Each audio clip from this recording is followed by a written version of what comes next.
Bismillahirrahmanirrahim. Assalamualaikum warahmatullahi wabarakatuh.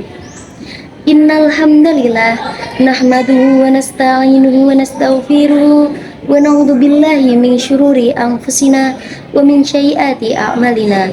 May yahdihillahu fala mudhillalah wa may yudlillahu fala hadiyalah. Asyhadu an la ilaha illallah wa asyhadu anna Muhammadan abduhu wa rasuluh la nabiyya wa la rasula ba'da. Pertama-tama, marilah kita panjatkan puja dan puji syukur kehadirat Allah Subhanahu wa taala yang telah memberikan kita nikmat dan hidayahnya sehingga kita dapat berkumpul di via online ini.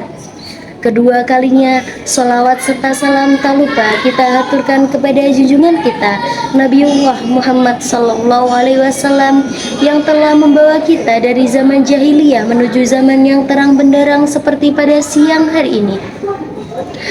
Izinkan saya Lana Maulani untuk menyampaikan sedikit ceramah yang berjudul Sesungguhnya Allah mencintai hati yang ikhlas. Sesungguhnya Allah mencintai hati yang ikhlas. Apa itu ikhlas? Akhlasu yukhlisu ikhlasun. Jadi ikhlas itu keadaan yang murni, tidak bercampur dengan motivasi atau keadaan apapun di luar dengan tujuan yang diraih. Contohnya seperti apa sih? Contohnya seperti tujuan beribadah karena Allah dan menyembah hanya kepada Allah Subhanahu wa taala. Allah berfirman, "Wa ma khalaqatul jinna wal insa illa liya'budun." Yang artinya, aku tidak menciptakan jin dan manusia kecuali untuk menyembah aku. Maka, jika menyembahlah kepada Allah Subhanahu wa taala. Tujuan kita hanya kepada Allah. Maka, jangan pernah ada penyerta-penyerta atau motif lain yang menyertai ibadah kita sehingga kita keluar dari tujuan asal. Yang awalnya niat ibadah hanya kepada Allah, karena ada motif yang lain atau tujuan yang lain, niat kita berubah. Yang awalnya kepada Allah menjadi kepada makhluk Allah. Karena tidak sedikit orang yang ibadahnya dilihat oleh Allah dan karena Allah. Ibadah yang dikerjakan karena ingin diperhatikan Allah itu disebut ihsan. Jika berusaha menyembah Allah dan merasa diawasi sekalipun engkau tidak bisa melihatnya, itu adalah ihsan. Nah, ibadah yang ingin dilihat oleh makhluk, yaitu disebut riya. Contohnya apa sih? Contohnya seperti ini. Ada imam memimpin sholat jamaah maghrib. Lalu setelah sholat maghrib, dipuji oleh salah satu jamaahnya. Karena dipuji saat sholat maghrib atas kelancaran dan kefasihannya tadi, lalu waktu sholat isya ditambahnya cengkok saat membaca surat yang digunakan untuk sholat isya dengan tujuan agar didengar oleh orang yang tadi memuji dirinya atau ingin dilihat, didengar dengan orang lain. Nah, perubahan yang ingin dilihat tersebut disebut dengan riya dan ingin didengar disebut dengan sum'ah. Inilah yang menggeser dari ihsan. Riya dalam bahasa kekinian adalah pencitraan, seperti sedekah.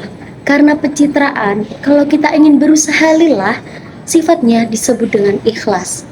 Orang yang mau berusaha untuk hal tersebut namanya adalah mukhlis. Kita diperintah oleh Allah sepanjang ibadah lakukanlah dengan ikhlas. Jadi usaha kita yang dilihat oleh Allah Subhanahu wa taala, karena nanti Allah lah juga yang akan memberikan hasilnya atau yang biasa disebut dengan pahala. Dalam penggalan surah Al-Bayyinah ayat 5 yang berbunyi, "Wa ma umiru illa liya'budullaha mukhlishina lahuddin." Jika sudah mendapat ikhlas yang diberikan oleh Allah Subhanahu wa taala di dalam hati, maka semua pekerjaan atau kegiatan yang dilakukan menjadi tanpa pamrih dan tidak memikirkan apa yang harus didapat. Setelah melakukan kegiatan atau pekerjaan, yang penting Allah ridha. walaupun saat memberikan sesuatu kepada orang ternyata ketahuan dengan orang lain, tapi dia tidak memperdulikan hal itu. Orang tersebut tetap berjiwa ikhlas, bersifat ikhlas.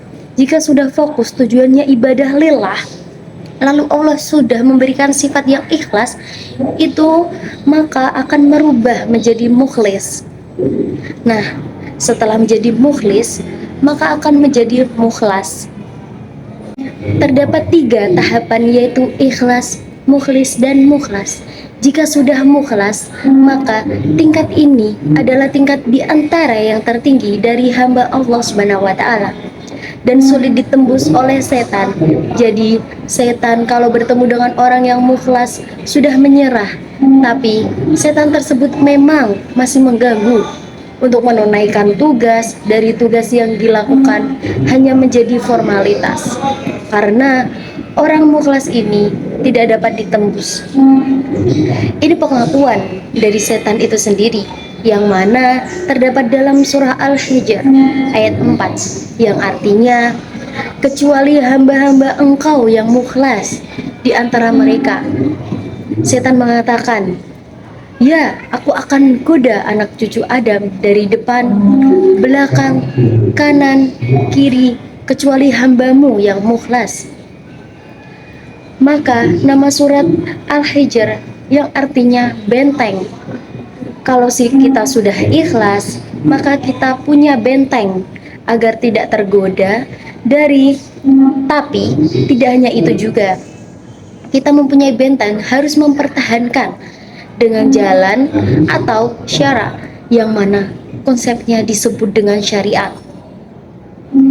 Maka untuk ikhlas itu lewat syariat dengan bentuk seperti ibadah.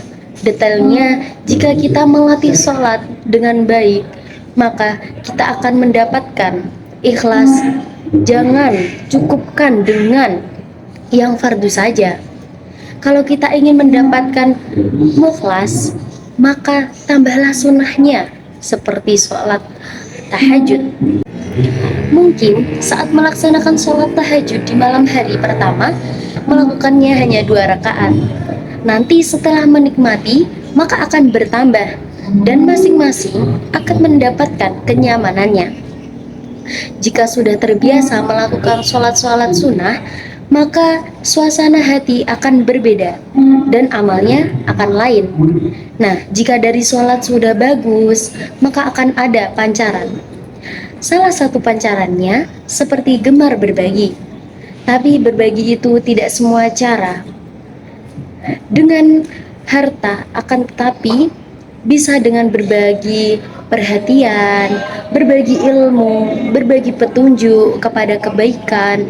Dan maka setelah sholat, lanjutkanlah dengan infak. Infak itu banyak. Infak yang pertama itu untuk keluarga. Infak yang kedua untuk kerabat terdekat seperti orang tua. Infakkanlah dengan terbaik. Jangan tidak suka lalu diberikan kepada orang lain.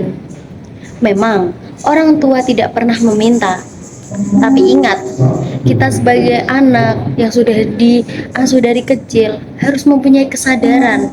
Terkadang orang tua itu suka menyebutkan hal-hal yang sifatnya meminta, tapi tidak ingin kelihatan meminta. Nah, dengan itu kesadaran kita, kepekaan kita langsung carikan apa yang disebutkan oleh orang tua. Jika masih bisa didapatkan, maka carilah segera. Seperti halnya saat kita sukses, jangan bangga dulu. Karena ingat, kesuksesanmu itu bukan karena kerja kerasmu, akan tetapi karena tangisan ibu yang sering berdoa kepada Allah Subhanahu wa taala agar anaknya tidak seperti dirinya. Dan juga ada seorang ayah yang selalu berdoa untuk derajat anaknya ditinggikan agar lebih nyaman dari keadaan orang tuanya sekarang. Maka jika sudah sukses, perintah dari Allah Subhanahu wa taala adalah berdoa, mensyukuri, untuk mengarahkan doa kepada orang tua. Maka dari itu, jika belum mempunyai atau belum bisa memberikan sesuatu kepada orang tua, berikanlah kasih sayang. yang sekiranya mendekati apa yang dapat dilakukan. Seperti salah satu kisah dari Ustadz Adi Hidayat pada ceramahnya, yaitu ada seorang ayah yang sakit dirawat oleh anaknya yang sangat luar biasa, disuapi seperti dahulu. Ayahnya diperlakukan saat ia masih kecil, ke toilet diantar, dibersihkan kotorannya. Nah, pada suatu hari ayahnya itu duduk dan anaknya itu berbicara, "Alhamdulillah, ayahku telah bisa membahas jasa-jasa ayah, merawat ayah seperti aku kecil." Dijawab oleh ayahnya, "Tidak nak, belum sampai. Kamu belum sampai di level itu." Jawab anaknya. "Kenapa ya?" sahutnya. Jawab oleh ayahnya, "Karena ayah merawat kamu dulu supaya kamu hidup, sedangkan kamu merawatku sekarang untuk mengantarkanku kepada kematianku. Maka membalas jasa kedua orang tua itu tidak bisa. Jika tidak bisa membalas, maka buat kedua orang tua bahagia, jangan disakiti."